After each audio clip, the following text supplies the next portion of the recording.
She was 47 years old, and she had not eaten a full meal in 3 days.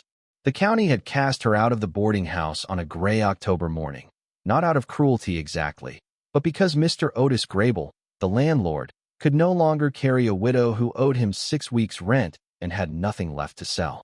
All she had in the world was $2.11, sewn into the hem of her coat, in a small carved box that had belonged to her father.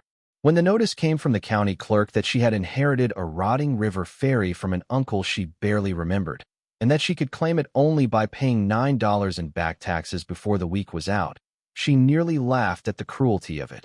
A fortune she did not have, for a thing that was worth nothing at all. She paid it anyway, every last coin she could beg, borrow, and earn scrubbing floors, because it was the only door left open to her. She told herself it was foolishness, a widow's last desperate grasp at something, anything, to call her own. She did not know yet that beneath the warped boards of that ferry's locked pilot cabin sat something the whole town of Miller's Bend had been searching for since the night the courthouse burned. Something that would not only save her, but set right a wrong that had quietly bled an entire community dry for years. Settle in, and let us tell you the story of Ada Fenwick.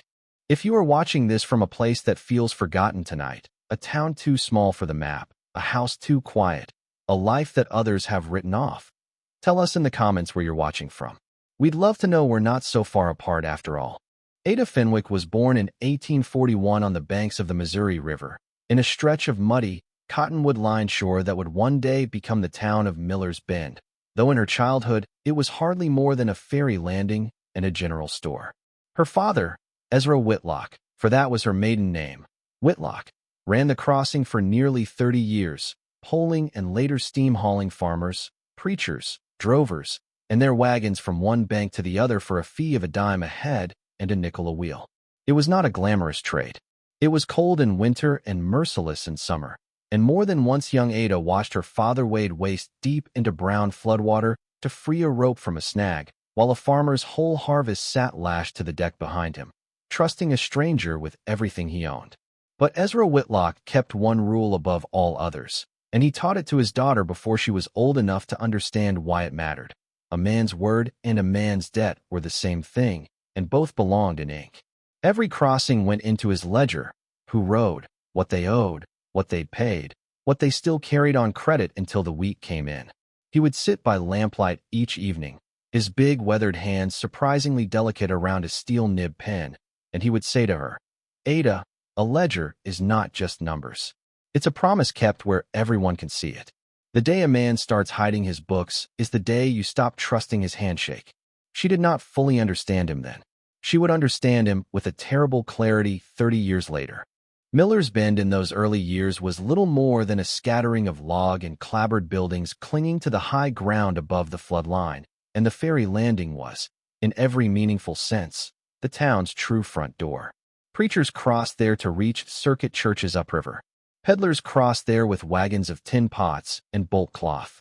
Once, in the spring of 1852, an entire wagon train bound for the Oregon country waited 3 full days at the landing for the river to drop low enough for safe crossing, and Ada, not yet a woman grown, spent those 3 days listening to travelers' stories of mountains and deserts she would never see herself, content instead with the small, steady kingdom of her father's boat and his books. It was a childhood shaped less by comfort than by consequence. She understood early that a missed knot or a misread current could cost a stranger his life, and that understanding gave her a seriousness beyond her years, a watchfulness that some mistook for shyness, and that was, in truth, simply respect for how much could go wrong on a river if a person grew careless. Ada grew up reading the river the way other girls read scripture, by heart, by instinct, by the small signs that told a body everything it needed to know. She learned to judge the current by the color of the foam along a sandbar, to know a storm was coming by the particular hush that fell over the red-winged blackbirds an hour before the sky changed. She learned arithmetic from her father's ledger books, penmanship from copying his careful entries, and patience from long, silent hours on the water waiting for a wagon that was already an hour late. When she was 19, she married Thomas Fenwick, a quiet, steady young farmer with sunburned forearms and a gentle laugh, and she left the ferry landing for 80 acres of bottomland 3 miles inland. where the soil was dark and rich and the future seemed, for a good long while, entirely kind to them. Thomas was not a wealthy man, but he was an honest one, and together they built a modest, good life.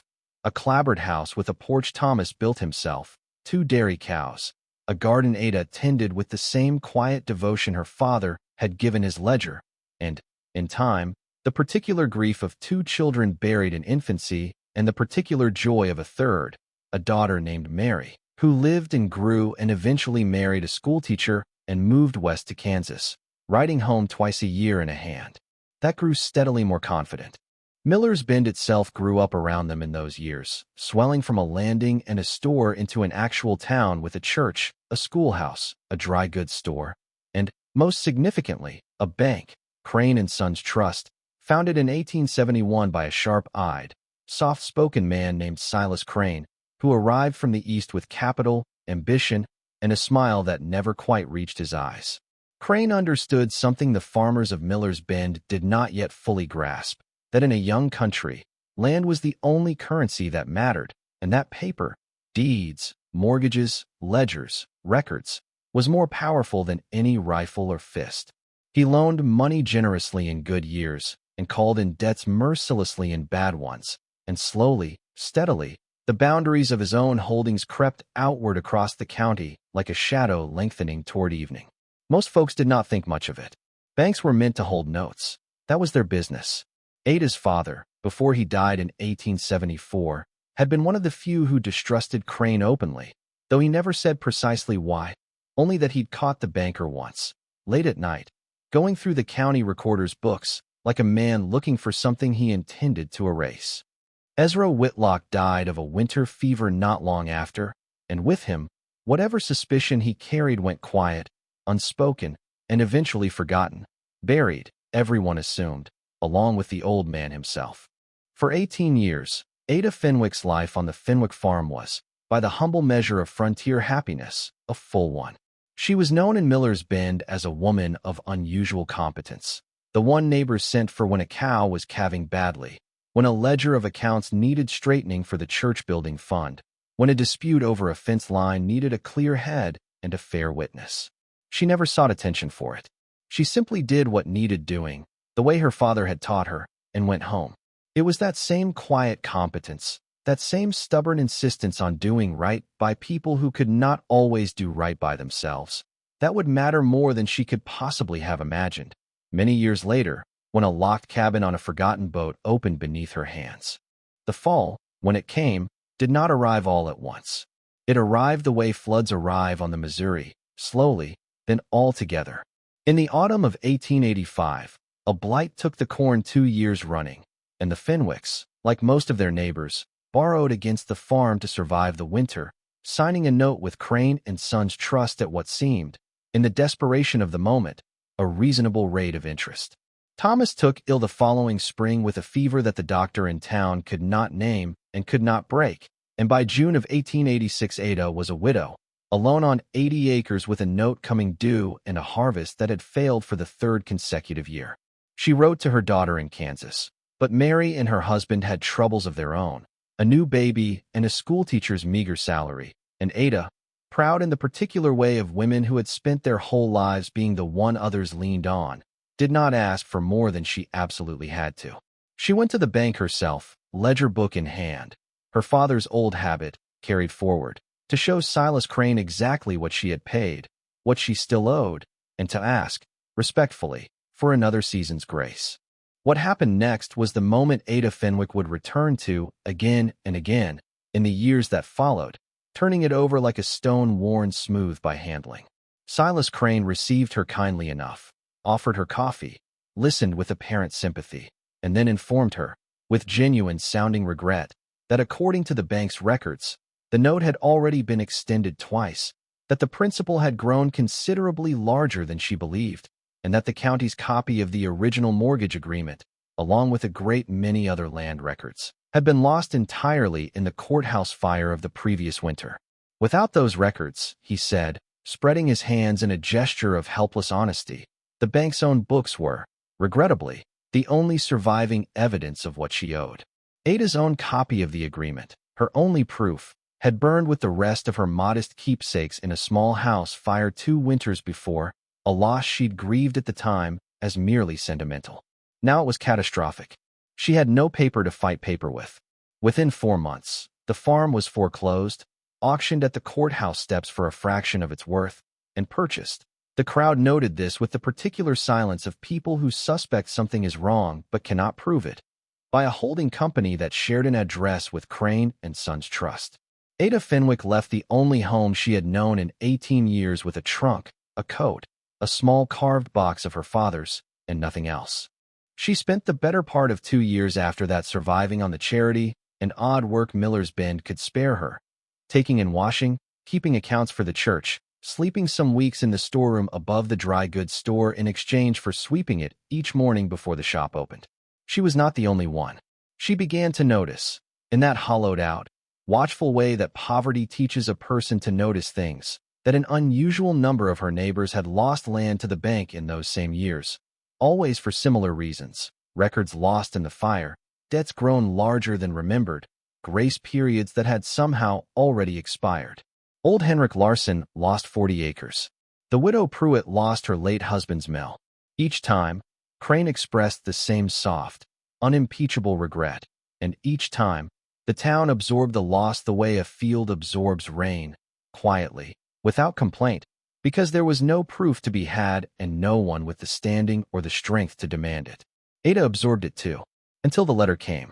It arrived in November of 1888, forwarded through 3 postmasters before it found her at the dry goods store.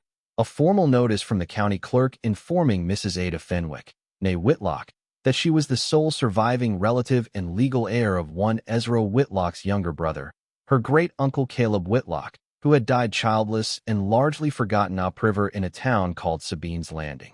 Caleb, it turned out, had spent his last decades as a ferry operator himself, running a small crossing at a bend in the river some 6 miles from Miller's Bend, a crossing rendered obsolete when the county built a toll bridge 2 miles downstream in the early 80s.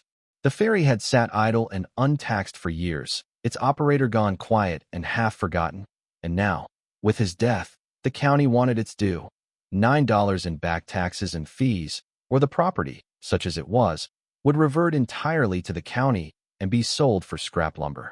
Ada read the letter 3 times in the flickering light above the dry goods store, and she felt something she had not felt in 2 years. Not hope exactly, but a stubborn, prickling curiosity, the same feeling she'd had as a girl watching her father read the river. $9 was, at that moment, more money than she possessed, but it was not more money than she could find. She sold the last thing of value she owned besides her father's box, a silver locket Thomas had given her the year they married, and she scrubbed floors for 3 additional weeks at the boarding house until her knuckles cracked and bled in the cold. And on a bright, brittle morning in early December, she walked the 6 miles to the county recorder's office and paid, in full, in coin she had counted a dozen times over, the $9 that made her the legal owner of a ferry nobody wanted, moored at a landing nobody visited, on a stretch of river that had not seen a paying passenger in 7 years. Mr. Otis Grable, informed that she could no longer afford even the meager rent she'd been managing, put her belongings on the porch that same week. Ada Fenwick, 47 years old, walked the 6 miles back out to her inheritance with her father's carved box under one arm and her trunk dragged behind her on a borrowed handcart, homeless, hungry, and by every reasonable measure, entirely foolish. The ferry itself, when she finally stood before it in the gray hush of that December afternoon, was a sorrier sight than even the county's dismissive letter had prepared her for. It was a modest flat-bottomed craft, perhaps 40 feet by 16, its deck boards silvered and warped with years of weather, its old steam winch rusted into a single frozen shape, its mooring ropes rotted to fiber. But it was, unmistakably, still a vessel her father would have recognized, built in the same honest, river-wise style he himself had favored, and Ada understood suddenly why Caleb Whitlock, a man she had met perhaps twice in her life, had chosen this trade. It ran in the blood, the way the river itself seemed to run through certain families like a second pulse. At the stern stood a small pilot's cabin, weathered gray, its single window boarded over, its door secured with a heavy iron padlock gone orange with rust. There was no key among the county's paperwork. The clerk had simply shrugged and said the cabin likely held nothing but a dead man's old coat and some rope. Ada spent that first night aboard the ferry itself, wrapped in every garment she owned, listening to the river slap patiently against the hull, and in the gray hour before dawn, unable to sleep for the cold and for a restlessness she could not name, she opened her father's carved box, the one possession she had carried through every loss of the past 2 years, meaning only to look once more at the small collection of things inside it. A lock of her mother's hair, a christening spoon, a folded and yellowed letter she had read so many times she'd nearly memorized it. But this time, working the box's false bottom loose with a hairpin out of simple restless habit, she found something she had somehow overlooked in 18 years of ownership. A small iron key, wrapped in a scrap of oilcloth, tucked beneath the velvet lining, with a single word scratched into a paper tag tied to its bow in her father's own unmistakable hand, Caleb. Her father had died 14 years before his brother. He had left her a key to a lock that would not exist for another 14 years. Ada sat very still in the cold morning light, the key warm in her palm from her own body's heat, and understood, with the particular clarity that comes only rarely in a life, that she had not stumbled onto this inheritance by chance at all. The lock, rusted as it was, gave way stiffly but completely to the little iron key, and the cabin door swung inward on hinges that screamed with 2 decades of disuse, releasing a breath of air that smelled of dust, tallow, and old paper. Ada stood in the doorway a long moment before she stepped inside, her lantern raised, her heart beating in a way that had nothing to do with the cold. The cabin was small, barely large enough for a narrow bunk, a stove long gone cold, and a low shelf built into the wall. And it was, contrary to the county clerk's dismissive guess, remarkably dry and remarkably tidy, as though someone had deliberately kept it sealed against weather and thieves alike. On the shelf sat a row of leather-bound ledger books, 6 of them, their spines cracked but their pages intact, and beside them, wrapped in oilcloth exactly as the key had been, a single folded letter addressed, in her Uncle Caleb's shaking, elderly hand, simply, "To whoever finds this and can be trusted with it." Ada did not open the letter that first night.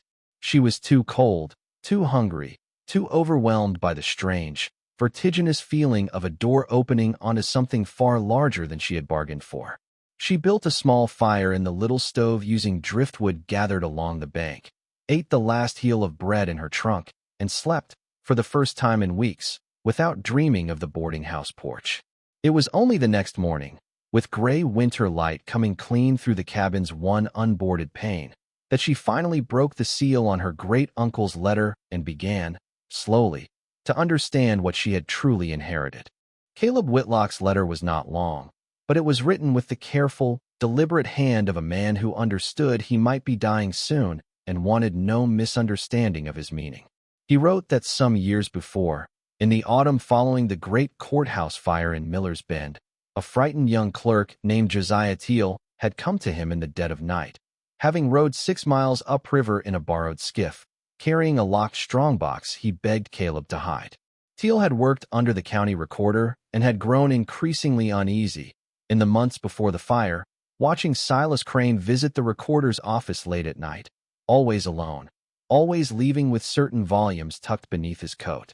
When the fire broke out, a fire the county officially ruled accidental, sparked by an overturned lamp, Teal had been the one to notice that the blaze began not in the front offices where the lamps were kept, but in the back room where the land deeds and mortgage records were stored, and that Crane himself had been seen leaving the building not 20 minutes before smoke was first spotted.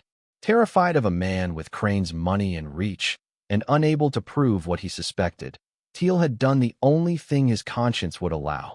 In the chaos of the fire, he had quietly carried out the one volume he was certain mattered most, the county's master ledger of land transactions, mortgages, and satisfied debts, the single authoritative record against which every bank's private claims could be checked and, if necessary, disputed.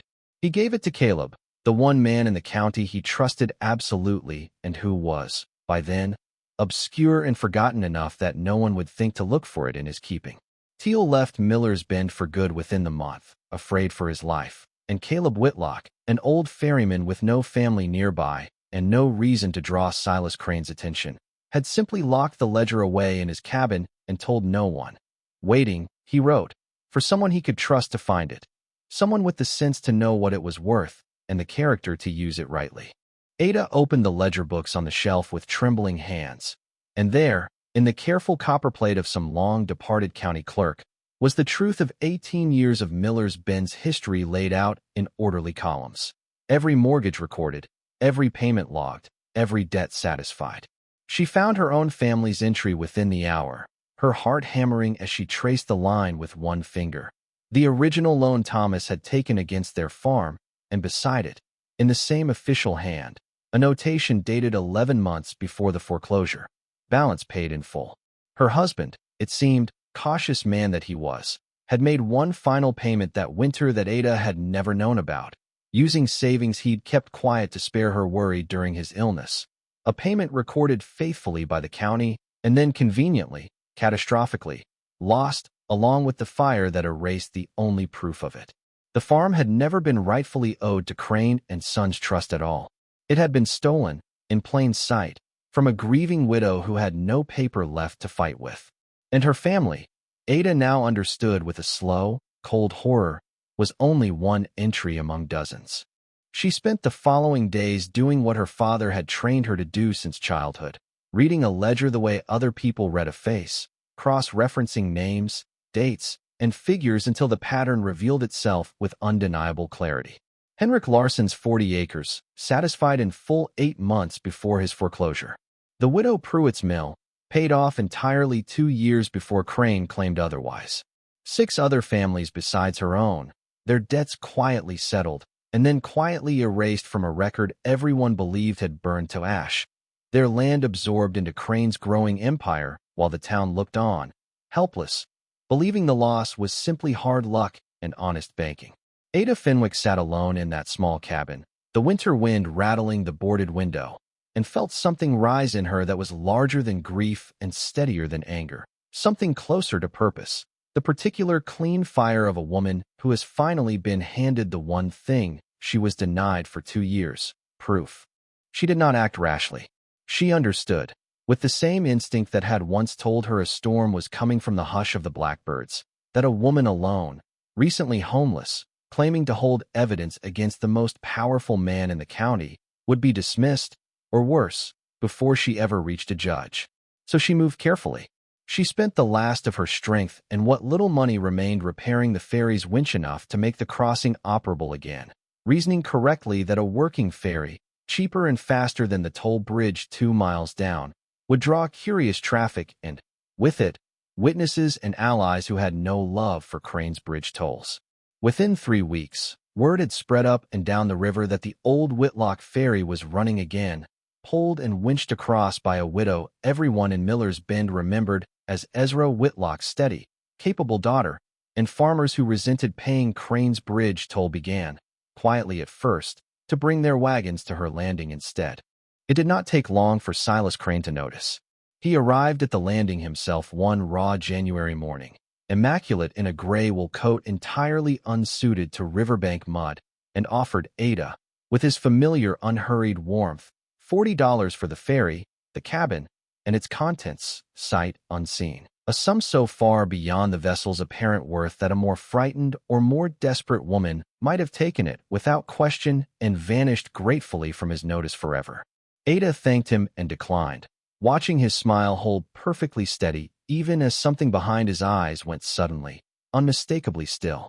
He returned 2 days later with a different offer, $60, and a veiled remark about how a widow alone, running a dangerous trade on a cold river, ought to consider her safety. Ada understood the shape of the threat beneath the courtesy, and she still declined, and that night, for the first time since she'd claimed the ferry, she slept with her father's old boat hook laid across the cabin floor beside her, within easy reach.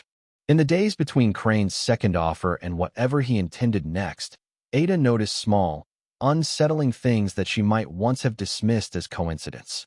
A stranger loitering near the landing at dusk, gone by the time she crossed to look closer. Her regular customers growing suddenly scarce, several of them murmuring vague apologies about needing the bridge instead, their eyes sliding away from hers in a manner that told her plainly someone had spoken to them first. The dry goods store, where she still sometimes worked a few hours for bread and coffee, informed her one afternoon, awkwardly, that they could no longer spare the extra shifts, though the shelves were as full and the customers as many as ever. She understood, with a coldness that settled deep in her chest, that Crane was not simply trying to buy her out any longer. He was trying to starve her out, quietly, the way he had likely starved out others before her, not with a single dramatic blow, but with 100 small doors closing until a person had no choice left but to give up what she held. It was a slower, crueler strategy than fire, and Ada spent those nights turning it over in her mind, understanding that whatever she did next, she could not simply wait and hope the danger passed her by. The attack, when it came 10 days later, was not subtle. Two men she did not recognize, hired hands from downriver by the look of their unfamiliar faces, came at the landing past midnight with the clear intention of setting the old vessel ablaze. A coal oil can and matches found later half sunk in the mud as evidence of their purpose. But Ada had not survived 2 years of hard poverty by sleeping soundly, and the ferry's warning bell, an old habit of her father's, rigged to any unfamiliar footstep on the gangplank, woke her in time to raise a shout that carried across the still winter water to a farmer's cabin on the far bank. The men fled before the fire truly caught, and the damage, though frightening, was contained to a few scorched planks near the bow. But the attempt did what Crane surely had not intended. It convinced the whole of Miller's Bend, in a way that reasoned argument alone never could have, that a woman with nothing to hide does not become the target of arson in the middle of the night. Ada Fenwick, the following morning, walked into town for the first time in weeks, not as a beggar seeking charity, but as a woman with 6 leather-bound volumes wrapped carefully in oilcloth under her arm, headed for the office of Judge Wallace Merritt, the circuit judge who rode through Miller's Bend twice a month and who had, over the years, developed a quiet, weary distrust of Silas Crane that he had never before had cause or courage enough to act upon. What followed was not the swift, thunderous justice of storybooks, but the slower, steadier justice of a small frontier town rediscovering its own institutions. Judge Merritt examined the ledgers over 3 careful days, cross-checking Ada's family notation and Henrik Larsson's and the widow Pruitt's against the fragmentary surviving records still held by the county and, crucially, against a deposition he arranged, through careful inquiry, from the long-vanished clerk Josiah Teal, tracked at last to a modest life in a river town 2 counties south, who confirmed every detail of the letter Caleb Whitlock had left behind. Crane, informed that a circuit judge held in his possession the county's true master ledger, did not go quietly. He hired a lawyer from the capital, argued forcefully that the volumes could be forgeries, that a friendless old ferryman's testimony from beyond the grave proved nothing, that a widow with an obvious grievance could not be trusted as an impartial witness. But the ledger's handwriting matched official county samples going back decades. Its ink and paper matched the era precisely, and once the first crack of doubt opened in Crane's carefully maintained reputation, other townsfolk who had quietly suffered similar losses began, one by one, to come forward with their own half-remembered suspicions, their own uneasy recollections of records that had somehow always favored the bank. By the spring of 1889, a formal county inquiry stripped Crane and Sons Trust of its charter pending investigation, froze its disputed land holdings, and issued warrants naming Silas Crane in connection with the courthouse fire itself, a charge he did not stay to answer, disappearing from Miller's Bend in the night with whatever portable wealth he could carry, never to be seen in that county again. It was not the dramatic reckoning some in town had hoped for, but it was, in its own quiet way, precisely the kind of justice the ledger itself represented. A debt finally, truthfully, recorded and settled. The land Crane had wrongly claimed was returned, over the following months, to the families the true ledger showed had rightfully owned it all along, Ada's own farm among them, though by then she found, to her own surprise, that she did not particularly want it back. She sold her restored claim to the Fenwick farm to a young couple newly arrived from Ohio, using the proceeds not to build herself a grand new house, but to properly rebuild and formally charter the Whitlock Ferry as an official river crossing once more, free of Crane's bridge tolls, its rates set fair, and its books, in the tradition of her father and her great-uncle both, kept open and honest for any soul who cared to look at them. The town, grateful and a little wondering, began calling it simply Ada's Crossing, though she herself never asked for the name and blushed faintly every time she heard it spoken. And so it was that Ada Fenwick, 47 years old, homeless and hungry on a gray December morning, who had spent $9 desperate on a rotting, forgotten ferry that everyone else in the county had written off as worthless scrap lumber, found within its locked and long-sealed cabin not merely her own salvation, but the missing conscience of an entire town, a ledger that did not simply restore her farm, but restored, to 8 families besides her own, the plain and simple truth that their debts had been paid, their word had been good, and their losses had never been their fault at all. She had learned, at her father's knee, that a ledger was not just numbers, but a promise kept where everyone could see it. And in the end it was that same lesson, carried forward across 2 generations and finally unlocked by a key hidden in a false-bottomed box, that returned to Miller's Bend the one thing Silas Crane had nearly stolen beyond recovery: its trust in itself. Ada ran that crossing for 11 more years, growing old on the same stretch of river her father had crossed 1,000 times before her, and she kept, until the end of her days, the same careful, open-handed ledger he had taught her to keep, believing, as he had, that the quietest kind of honesty was also the strongest. Thank you for spending this time with us and with Ada Fenwick's story tonight. If it moved you, we'd be grateful if you'd share it with someone who might need a little reminder that what looks like nothing to the world can still hold everything that matters, and that a life written off too soon can still write its way back into the light. We'd love to hear from you in the comments. What is a time you found real value in something everyone else had already thrown away, whether it was an object, a place, or even a person? Take care of yourselves, and take care of each other. Until next time, stay close.